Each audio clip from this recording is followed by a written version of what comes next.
എന്ത് സ്വീകരിക്കണമെങ്കിലും ദീനാകണമെങ്കിൽ നബിയിൽ നിന്ന് റിപ്പോർട്ടായി നബിയിൽ നിന്ന് കിട്ടണം. ഇമാമിങ്ങൾ പറഞ്ഞു ഒന്നും സ്വീകരിക്കാൻ പറ്റൂല, മൂപ്പരെ കണ്ടുപിടുത്തം, നബിയിൽ നിന്ന് കിട്ടിയതേ സ്വീകരിക്കാൻ പറ്റും. അപ്പൊ ഇമാമിങ്ങളൊക്കെ രാമായണം നോക്കി പറഞ്ഞതാ മൗലവി? ഇമാമിങ്ങൾ രാമായണം നോക്കി പറഞ്ഞതാ? ഇമാമിങ്ങൾ ഭഗവത്ഗീത നോക്കി പറഞ്ഞതാ? ബൈബിൾ നോക്കി പറഞ്ഞതാ? നബിയിൽ നിന്ന് കിട്ടിയതേ സ്വീകരിക്കാൻ പറ്റുള്ളൂ, മൂപ്പരുടെ പ്രിയ കണ്ടുപിടുത്തം. നാം ആചരിക്കേണ്ടുന്ന പ്രവർത്തനങ്ങൾ, നമ്മുടെ ജീവിതത്തിൽ ദീനായിട്ട് നമ്മൾ ചെയ്യേണ്ടുന്ന ഏതെല്ലാം ചെറുതും വലുതുമായ കാര്യങ്ങളുണ്ടോ അതൊക്കെ സ്ഥിരപ്പെടണമെങ്കിൽ എന്താണ് വേണ്ടത്? ഹബീബായ റസൂൽ സല്ലല്ലാഹു അലൈഹി വസല്ലമിൽ നിന്ന് സഹാബി കേട്ട് അവിടെ നിന്ന് ഇങ്ങോട്ട് കുറ്റമറ്റ പരമ്പരയിലൂടെ നമുക്ക് കിട്ടിയിരിക്കണം. ആ നിലക്ക് കൃത്യമായി അംഗീകരിക്കപ്പെടുന്നവ മാത്രമാണ് ദീനായിട്ട് അംഗീകരിക്കപ്പെടുന്നത്. അതൊന്നുമല്ലാതെ എനിക്ക് തോന്നിയത് ഞാൻ പറയുകയാണെങ്കിൽ അത് ദീനല്ല കേട്ടോ. അതിന് ഇസ്ലാമിൽ ആരെങ്കിലും പറഞ്ഞതിന് ഒരു വിലയുമില്ല, രേഖയില്ല. ഇതിന് നബിയിൽ നിന്ന് സഹാബത്ത് കേട്ട് താബിഈങ്ങൾ കേട്ട് അങ്ങനെ റിപ്പോർട്ടായി വന്നതേ ദീനാവുള്ളൂ. ഇമാമുകൾ വിശദീകരിച്ചതൊന്നും ദീനാവൂല. ഇസ്തിഹാസയും ഇമാമുകളും എന്ന എന്റെ സീഡിക്ക് മറുപടി പറയാൻ വന്ന മൗലവിയുടെ പുതിയ കണ്ടുപിടുത്തമാണ്. എന്നാൽ അതിന്റെ ഖണ്ഡനം മുസ്ലിമീങ്ങളെ ശരിക്കും നിങ്ങൾ കേട്ടോ. അതേ, ഞങ്ങളെ ഇമാമായ മുഹമ്മദ് ബിൻ ഇദ്രീസ് ശാഫിഈ റളിയല്ലാഹു അൻഹു അവിടുന്ന് അതാ വിവരിക്കുന്നു. അല്ലാഹുവിന്റെ റസൂലിൽ നിന്ന് വന്ന റിപ്പോർട്ട് മാത്രമല്ല പ്രമാണം. ഇസ്ലാമിന് 4 പ്രമാണങ്ങളുണ്ട്. നബിയിൽ നിന്ന് കിട്ടിയ റിപ്പോർട്ട് മാത്രമല്ല പ്രമാണം, 4 പ്രമാണങ്ങൾ ഇസ്ലാമിനുണ്ട്. അത് ബഹുമാനപ്പെട്ട ഇമാം ശാഫിഈ റളിയല്ലാഹു അൻഹു വിശദീകരിക്കുന്നത് കേട്ടോ. വജിഹത്തുൽ ഇൽമി അൽ ഖബറു ഫിൽ കിതാബി അബി സുന്നതി അബിൽ ഇജ്മാഇ അബിൽ ഖിയാസ്. എന്താണ്? 4 തെളിവുകളാണ് വിവരം ശേഖരിക്കാനുള്ളത്. ആർക്കാണ് വിവരം ശേഖരിക്കാൻ കഴിയുന്നത്? അത് ഇമാമിങ്ങൾക്കാണ്. അവർക്ക് 4 അവലംബങ്ങളാണ്, 4 പ്രമാണങ്ങളാണ്.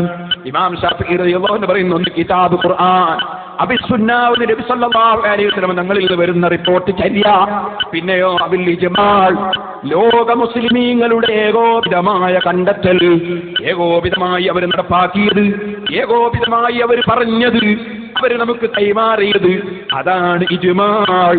അബിൽ ഖിയാസ്, 4ാമത്തെ കാര്യമുണ്ട്. അതെന്താണ് ഖിയാസ്? ഖിയാസ് എന്ന് പറഞ്ഞാലോ അത് ഖുർആൻ നോക്കിയാൽ ആ വിഷയം അതിൽ കാണൂല, ഹദീസ് നോക്കിയാൽ അതിൽ ആ വിഷയം വ്യക്തമായി കാണൂല. പക്ഷേ അത് മഹാന്മാരായ ഇമാമിങ്ങൾക്ക് അതിൽ നിന്ന് മനസ്സിലാക്കിയെടുക്കാൻ കഴിയും.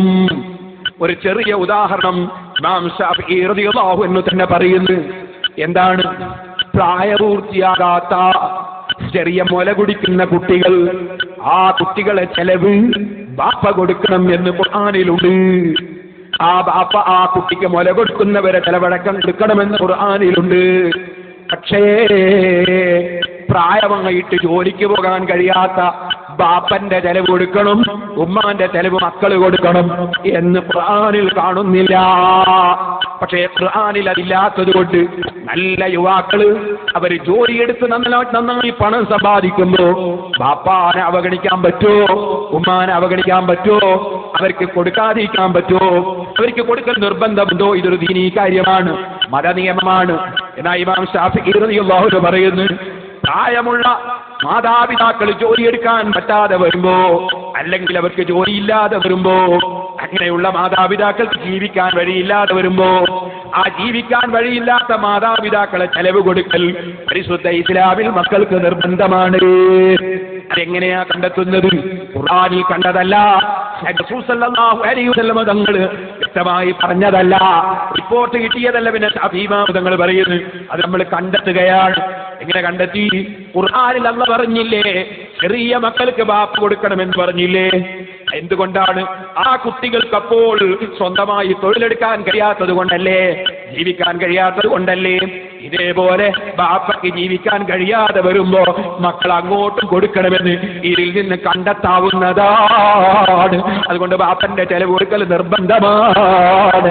ഇനി ചോദിക്കട്ടെ സലഫിയെ, ഇമാമിങ്ങൾ കണ്ടെത്തിയാൽ നിങ്ങൾക്ക് മതിയാവൂലല്ലോ. നിങ്ങൾക്ക് സനദ് സഹിതം സഹാബത്ത് കേട്ടു, താബീങ്ങൾ കേട്ടു, പിൻഗാമികൾ കേട്ടു, ഇങ്ങനെ റിപ്പോർട്ട് കിട്ടണ്ടേ? എന്നാ മൗലവി ഒരു കാര്യം ചെയ്യണം, ബാപ്പാന്റെ ചെലവ് മുജാഹിദീങ്ങൾ കൊടുക്കണോ വേണ്ടേ? ബാപ്പാന്റെ ചെലവ് മുജാഹിദീങ്ങളായ മക്കൾ കൊടുക്കണോ വേണ്ടേ? മതത്തിന്റെ നിയമം പറയണം. അതിന് അല്ലാഹുവിന്റെ റസൂൽ വരെ മൗലവി മുതൽക്ക് അങ്ങോട്ടുള്ള റിപ്പോർട്ട് വായിക്കുകയും വേണം.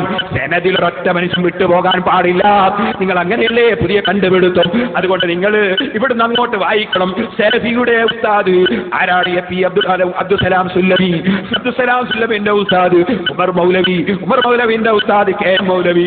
അങ്ങനെ അങ്ങ് വായിച്ചിട്ട് അല്ലാഹുവിന്റെ റസൂല് വരെ ഒരു സ്ഥലത്തും തെറ്റുപോകാതെ നിങ്ങളൊരു സനദ് വായിച്ചിട്ട് പാപ്പാന്റെ ചെലവ് മക്കൾ കൊടുക്കണോ കൊടുക്കണ്ടേ ഒരു മുജാഹിദീങ്ങൾക്ക് പറഞ്ഞു കൊടുക്കണേ സലഫിയെ. ഞങ്ങളെ ഇമാമായ ഇമാം ശാഫിഈ റളിയല്ലാഹു അൻഹു ഖുർആനിൽ നിന്ന് കണ്ടെത്തി പറഞ്ഞു തന്നിട്ടുണ്ട്. ഓ മുസ്ലിമീങ്ങളെ, ചെറുപ്പക്കാരെ, മതത്തിന്റെ നിയമമാണ്. നിങ്ങൾ പാപ്പാന്റെ ചെലവ് കൊടുക്കണേ, ഉമ്മാന്റെ ചെലവ് കൊടുക്കണേ. അത് ഞങ്ങൾക്ക് ശാഫിഈ ഇമാം പറഞ്ഞു തന്നിട്ടുണ്ട്. ഇനി നിങ്ങൾ ആ റിപ്പോർട്ടൊന്ന് കേൾക്കട്ടെ. റിപ്പോർട്ടില്ലാത്ത ദീനില്ലാന്നല്ലേ നിങ്ങൾ ഇവിടെ പ്രസംഗിച്ചത്? എന്നാ നിങ്ങളെ ദീന് അത് ഇസ്ലാം ദീനല്ല കേട്ടോ, അത് യഹൂദി മതമാണ്. അത് ഇസ്ലാം ദീനല്ല.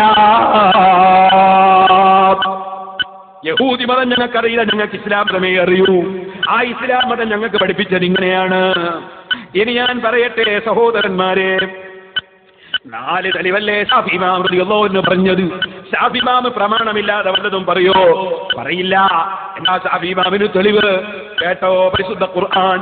യാ അയ്യുഹല്ലദീന ആമനൂ അത്തിഉല്ലാഹ വ അത്തിഉർ റസൂല വഉലിൽ അംരി മിൻകും ഫഇൻ തനാസഅതും ഫീ ശൈഇൻ ഫറുദ്ദൂഹു ഇലല്ലാഹി വർ റസൂൽ ഇൻ കുൻതും തുഅ്മിനൂന ബില്ലാഹി വൽ യൗമിൽ ആഖിർ ദാലിക ഖൈറുൻ വ അഹ്സനു തഅ്വീലാ. ഈ